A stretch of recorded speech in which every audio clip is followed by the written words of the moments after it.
કારણ આમ તો આપણે ત્યાં વર્ષો વર્ષ કોઈને કોઈ નિમિત્તે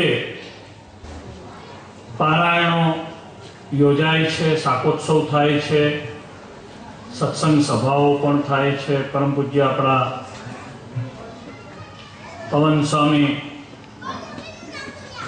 અમારે પણ અનેક વાર અહીંયા આવવાનું થાય છે, પરંતુ સંપ્રદાયના વિદ્વાન સંતો જ્યારે આવી અને શ્રીજી મહારાજને જેમાં અત્યંત પ્રેમ છે એવા શાસ્ત્રની કથા જ્યારે કરે ત્યારે જે સંપ્રદાય નિષ્ઠ જનો છે, જેને સંપ્રદાય થકી કલ્યાણ માન્યું છે, શ્રી હરિને ઈષ્ટદેવ જાણીને જેમણે ભજ્યા છે, એના ભક્તિનો ઉદય થાય છે આવા પ્રસંગોએ કરીને।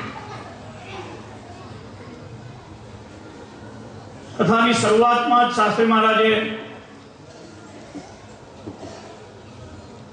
બહુ સરસ આપણને મર્મવાળું વાક્ય કહ્યું હતું।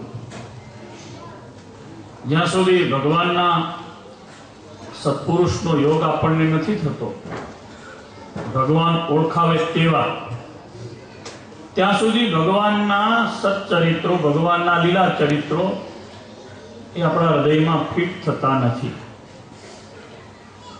અને આજે આ ગોધરા સત્સંગ સમાજનું એવું સદભાગ્ય છે કે એવું શ્રી હરિનું દિવ્ય ચરિત્ર કહેતા પૂર્ણ બ્રહ્મ પરબ્રહ્મ શ્રી કૃષ્ણ નારાયણના લીલા ચરિત્રો આપણા હૃદયમાં ફિટ બેસે એવું દિવ્ય વ્યક્તિત્વ એટલે સદગુરુ શાસ્ત્રી સ્વામી માધવપ્રિયદાસજી સ્વામી આપણે ત્યાં કથા કરવા માટે પધાર્યા છે। ભગવાન સ્વામિનારાયણને સૌથી વધારે કોઈ અવતારમાં પ્રીતિ હોય તો એ શ્રી કૃષ્ણ અવતારમાં।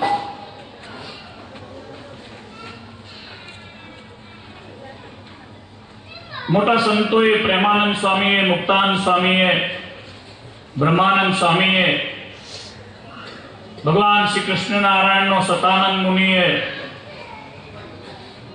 શ્રી હરિનો અને ભગવાન શ્રી કૃષ્ણ નારાયણનો અભેદ સંબંધ બતાવ્યો છે।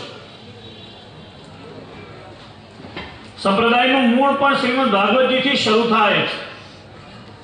સ્વામિનારાયણનો જે સત્સંગી છે, જ્યાં સુધી શ્રીમદ ભાગવતજીની કથાને પૂર્ણ રીતે જ્યાં સુધી નથી સમજતો ત્યાં સુધી મારા હિસાબે એ સત્સંગી તરીકે કાચો પણ ગણાય છે।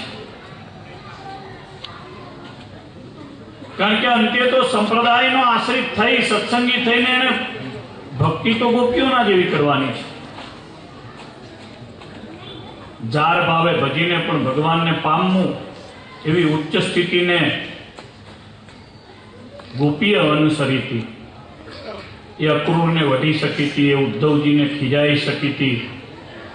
એ દિવ્ય ચરિત્રો જેના સદભાગ્યમાં હશે આ દસમ સ્કંદની જ મારા ખ્યાલ પ્રમાણે